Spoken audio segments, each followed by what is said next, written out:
kestirdiğimde burada bulmam gerekiyor. Evet, kestirme diyor. Bakın şu an. Ve gördüğünüz gibi sağa yukarı. Bakın seçiyorum. Gizle diyorum. Geliyor. Seçiyorum. Gizle diyorum. Geliyor. Merhaba arkadaşlar. iPhone 6'da özellikle devam ediyoruz. Görebiliyorsunuz. Umarım şeyde çıkıyordur. Burada herhangi bir renk tonunu açıyoruz. Bakın burada şimdi 48 için size bir seçenek sunuyor. Şöyle seçtiğinizde diyor. Bu seçtiğinizde bu seçeneğin içerisinde aranızın hafif bir zoom hareketini yapabiliyoruz. Bunu seçenek. Merhaba arkadaşlar, iPhone 16, 16 Plus. Evet, ekstra özellikleri neler, az bilinen özellikleri neler, bunları öğrenmek istiyorsanız, kimsenin bilmediği özelliklere vakıf olmak istiyorsanız, o halde YouTube Tamir Takım Teknoloji kanalıma hoş geldiniz. Öncelikle bu telefonda yapacağımız ilk şey kamera butonundan bahsetmek. Telefonun hemen sağ alt köşesinde bakın kamera butonu var. Buna tek tık yaptığınızda kamera sekmesi, yani fotoğraf video bölümü açılmış oluyor. Burada tek tık yaptım. Bu bölüme gelmiş oldum. Yine bakın bu bölüme hafif bir baskı yaptığımda bu şekilde alt seçenekler, bölümler geliyor. Tekrardan basılı tutuyorum. Standart diyor. Bakın buraya tıkladığımda şöyle göstereyim size. Mesela büyütme diyor. Büyütmeyi seçtiğinizde bu sekmenin içerisinde parmağınızın hafif sürükleyip geriye almanı demek zoom hareketini yaptırabilir size. Bakın bu şekilde zoom yapabiliyoruz. Yine bu bölümü seçtik. Hafif baskıladık. Ortaya çıkarttık. Üzerine gelip tıkladık. Diğer seçenekleri de kullanabilirsiniz. Kameralar seçeneği var burada. Ton seçeneği var. Mesela girelim, ton seçeneği neler var. Gördüğünüz gibi şöyle renk tonlamalarında değişiklikler oluyor. Bu şekilde arkadaşlar.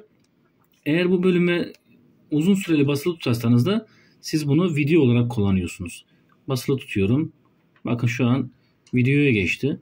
Elim basılı kaldığı sürece videoda devam edecek. Bu şekilde şu an video görüntüsü alıyor. Bakın 0708 diye devam ediyor şurada. Göründüğü gibi. Elimi bıraktığımda ise videodan çıkmış oluyor. Kamera butonumuz bu şekilde arkadaşlar. Şimdi gelelim yeni özelliğimize. Uygulamayı gizle butonuna basıyorum. Uygulamam gizle. Diğer özelliğimiz kameranın 48 megapiksel olarak ayarlanması. Yani siz fotoğraf çektiğiniz zaman 48 megapiksel seçimini yapabilme özelliğini göstereceğiz. Mesela bir fotoğraf çekiyorum şu an. Bakın şu an fotoğrafı çektim. Fotoğrafa bastığımda buradan ben fotoğrafın detaylarına girersem eğer, şuradan bilgi kısmına tıklıyorum. Bakın burada 12 megapiksel olarak gösteriyor. Birazdan bunu 48 megapiksel olarak çekimi nasıl yapıldığını göstereceğim. Bunun için ayarlar sekmesine geliyorsunuz. Ayarlar sekmesinde kamera sekmesine geleceksiniz. Bakın buradan ayarlar bölümünden kamera sekmesine geleceksiniz. Orada ise biçimler bölümüne gidiyorsunuz. Çözünürlük denetimini aktif hale getirdiğinizde 48 megapiksel çekim etkinliğini size başlatmış oluyor. Buraya not düşüyor. Füzyon kamerada 1x hızında 48 megapiksel çekim yapılabilir diyor. Gece modu ve flash kullanılmış fotoğraflar için her zaman 12 megapiksel olarak kayıt yapılır. Bu live fotolarda 12 megapikselle 24 megapiksel olarak kaydedilir diyor. Bundan not olarak düşmüşler. Şimdi çekimimizi yapacağız. Fotoğrafımız bu şekilde. Hangisi uygunsa açıyoruz. Bakın burada şimdi 48 için size bir seçenek sunuyor. Hi-Fi Max diye geçiyor burada. Bunu aktif etmezseniz normal çekim yapar. Yani size 12 megapiksel ya da 24 olarak verir. Bunu aktif ettiğiniz zaman 48 yakalayacaktır. Ama 48'in şartı ne? Flashsız kullanacaksınız ve gece modu olmayacak. Şimdi ben bir deneme yapayım burada. Çekimimi yaptım. Fotoğrafıma gidiyorum. Ayarlarına gideceğim. Denetimine gideceğim. Evet, bu kendi modundan dolayı şu an 48'i açmadı bize. Evet, şimdi farklı yerlere deneme yaptım ben. Aynı dakika aynı saat, yani video ile alakalı bir gün ve saat değişimi olmadı. Farklı bölge tuttum. Bakın burada 48 megapiksel olarak artık görüntü alabiliyorum. Bu şekilde arkadaşlar 48 megapiksel nasıl aktif edileceğini görmüş oldunuz. Çekim esnasında da size ne yapıyor, bunu sunmuş oluyor. Geldim buraya. 48 istiyorsam buraya aktif ediyorum. İstemiyorsam buraya basıyorum, bunu kapalı hale getiriyorum. Evet, şimdi yeni videomuzda yeni bir özelliğimizle devam ediyoruz. Diğer bir özelliğimiz yine kamera ile devam ediyoruz. Kamerada renk stillerine bakacağız. Yine kameramızı açıyoruz. Bakın fotoğraf sekmesi, video sekmesi. Hemen sağ üst köşede şöyle grid bir ekran var. Onu tıklıyorsunuz. Onu tıkladığınız zaman size böyle bir grid ekran geliyor. Bakın burada standart. Şöyle yaklaştırayım, daha net olur. Standarda geldiğiniz zaman bu ekranla oynadığınız zaman renk tonlamalarının nasıl değiştiğini görebiliyorsunuz. Umarım şeyde çıkıyordur. Burada herhangi bir renk tonlamasını yakaladıktan sonra fotoğraf sekmesine bakarsanız bastığınızda çekiyor. Yine aynı Instagram gibi bakın şöyle. Burada şeyler değişiyor. Yine buradan oynayabilirsiniz. Ayar yapabilirsiniz. Bu şekilde istediğiniz renk stillerini ayarlayıp çekim yapabilirsiniz. Şimdi yeni bir özelliğimizle devam ediyoruz.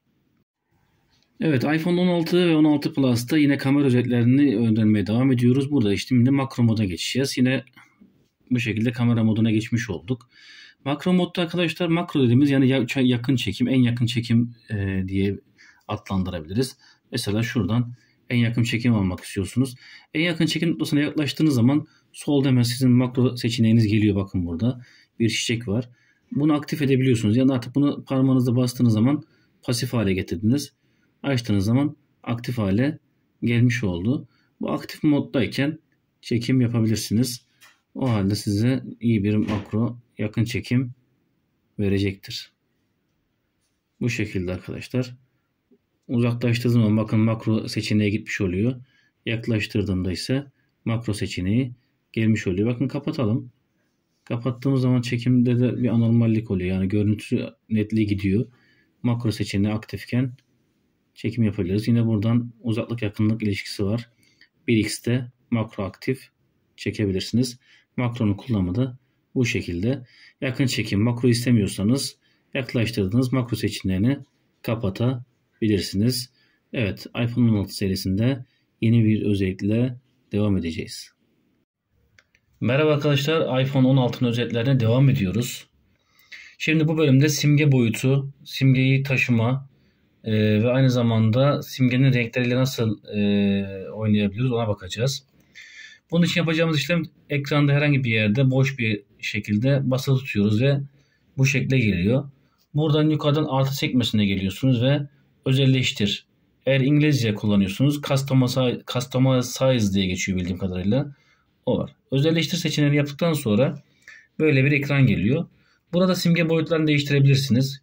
Küçük yazarsınız. Küçüğü seçtiğinizde bakın altına ne yapıyor? Aynı zamanda simgeye ait isimleri de yazmış oluyor. Büyük yaparsanız bunu kaldırıyor ve büyük simge kullanıyor. Simge değişimi bu şekilde. Şimdi renkle alakalı şeylerde bakın burada güneş işareti var. Buna basarsanız yine bu şekilde açık ve koyu renkler arasında gezebiliyorsunuz. Ve aynı zamanda bakın hafif renkli diyor. Bu bölüme geldiğinizde de yine renklerle oynayabilirsiniz. Bu şekilde. Hangisi uygunsa onu seçebilirsiniz. Veya otomatik yaparsınız. Eski haline getirebilirsiniz. Hafif renkli de yine buna bastıktan sonra şurada bakın bir kalem işaretimiz var. Buna tıkladığımızda da yine buradan ana ekran üzerinden bir renk alabiliyorsunuz. O renge yakın bir şeyi de yine ekrana getirebiliyorsunuz. Şöyle otomatik yapalım. Buradan çıkalım.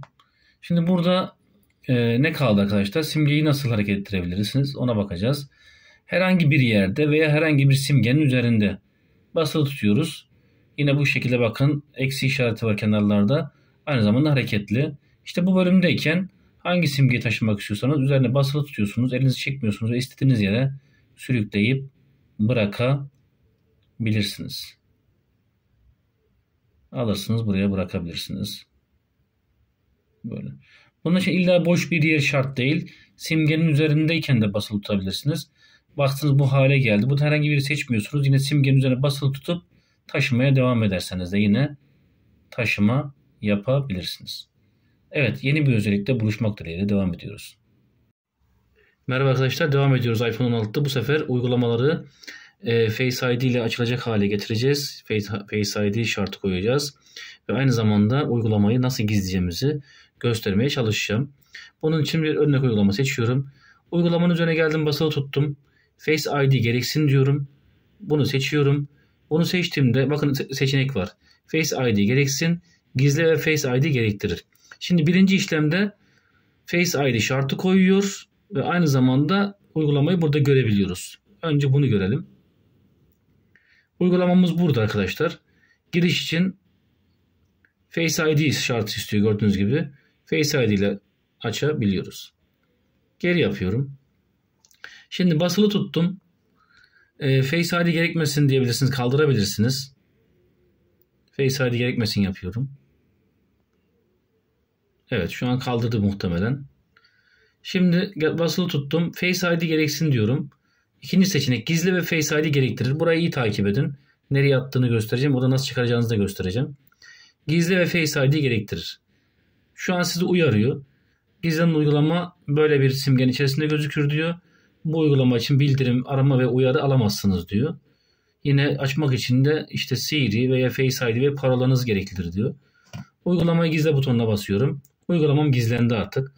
Bulunsa dahi açılacağı zaman yine bizden parola veya Face ID isteyecek. Nereye atıyor bunu? Bu ana ekranda bakın böyle bir bölüm var. Geliyorsunuz, en altta gizli diye bir klasör var. Buraya geliyor. Şu an bunun içerisinde gözükmüyor. Buna tıkladığınızda Face ID isteyecek ve gördüğünüz gibi açtı. Gizli dosyanızı buraya getirdi. Çalıştırmak isterseniz tıklayıp bunu kullanabilirsiniz. Şu anda ne yaptı? Geri çıkış yaptı. Giriş yapmak istiyorum. Face ID ile parçamı buldum. Buradan kurtarmak istiyorsam üzerine basılı tutacağım. Face ID gerekmesin derseniz eğer çıkartıyor ve buraya bir klasörün içerisine atıyor. Ana ekrana ekle derseniz de direkt ana ekrana atmış oluyor. İsterseniz Face ID gerekmesin diyeyim. Bakın nereye attığını bulmaya çalışalım. Evet, buradan çıkarttı artık. Face ID gerekmesin dedim. Gördüğünüz gibi öneriler kısmının içerisine atıyor. Orada bulabilirsiniz. Buradan da üzerine basılı tutup isterseniz ana ekrana ekle diyebilirsiniz. Geri ana ekrana getiriyor. Evet. iPhone 16 serimizin özetlerini öğrenmeye devam ediyoruz. Evet arkadaşlar, özetlerimize devam ediyoruz. Çok ilginç bir özetle karşı karşıyayız. Bir web sitesinde geziniyorsunuz ve istemediğiniz ögeler var. Bunları gizlemek istiyorsunuz. O halde ne yapacaksınız? Herhangi bir web sitesi açtım ben. Açtığım web sitesinde şunu kaldıralım. Mesela böyle bir şey. Ana ekrana geldiniz. Tıkladığınızda bu çıkıyor. Bakın burada. Şurada bir işaret var. Bu işareti seçtiğinizde dikkat dağıtıcı ögeleri gizle diyor. Bunu seçiyorsunuz ve böyle bir ekran karşınıza çıkıyor.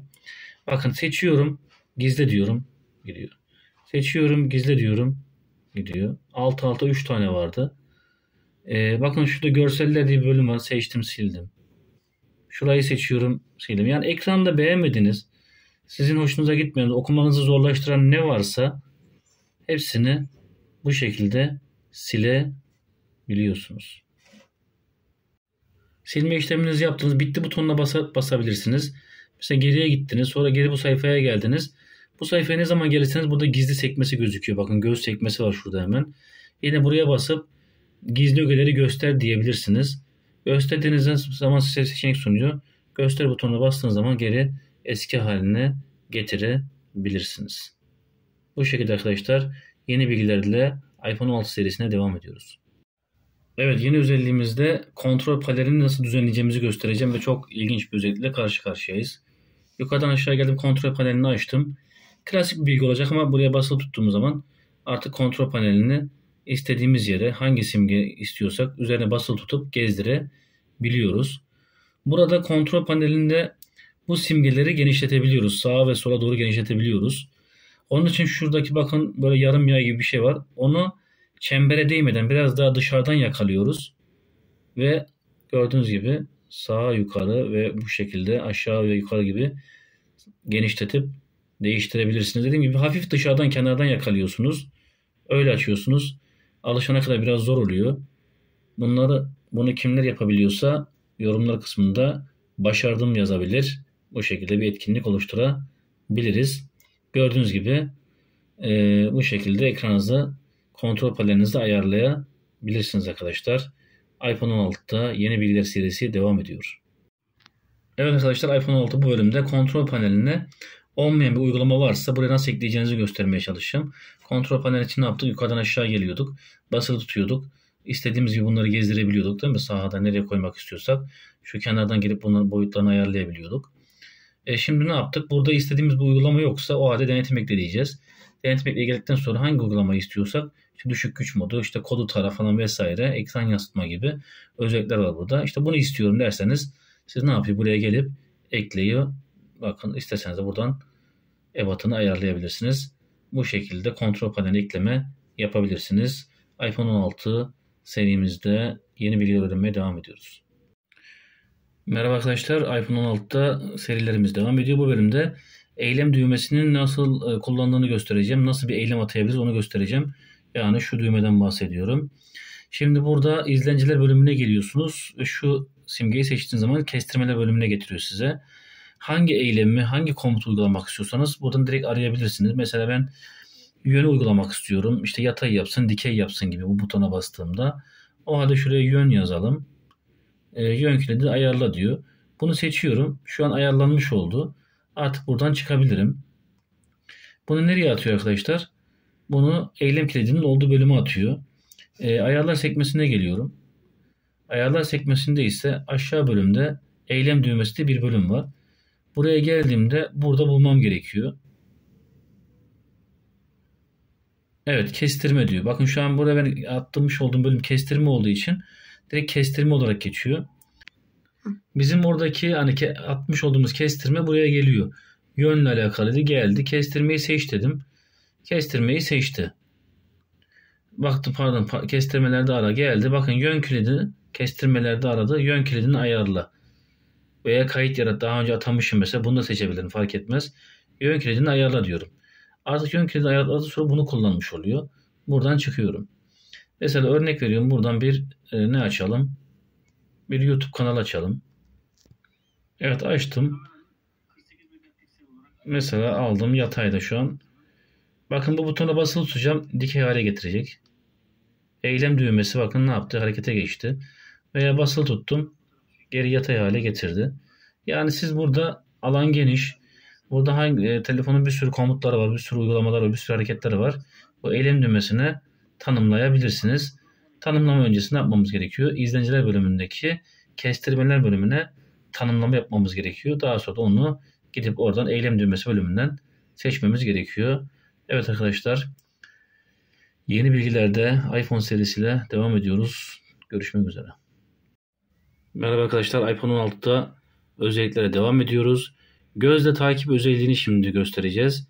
Gözümüzle telefonumuzu nasıl kullanıyoruz göreceksiniz. Bunun için yukarıdan aşağı doğru geliyorum. Göz takip uygulamasını ekliyorum. Eğer göz takibi bulamazsanız denetim ekle bölümünden ekleyebilirsiniz. Yani basılı tutuyorsunuz, denetim ekle diyorsunuz. Göz takibi getirebilirsiniz. Biz şu an getirdik. Göz takibi seçtiğiniz zaman sizi ne yapıyor? Gözünüze odaklandırıyor. Birazdan telefonun ana ekranı üzerinde belli noktalara nokta atıyor ve gözünüzle bunu takip etmenizi istiyor sizden. Şu an yapıyoruz.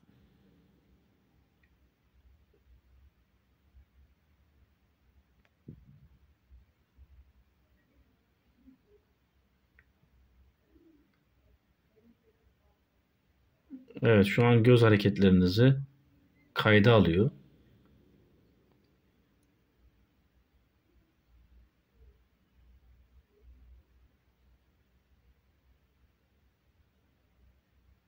Onayla butonu geldi. Onaylandı. Evet, şu an gözümüzle bakın odaklandığımız yere hangi simgesi üstünde gezinebiliyor.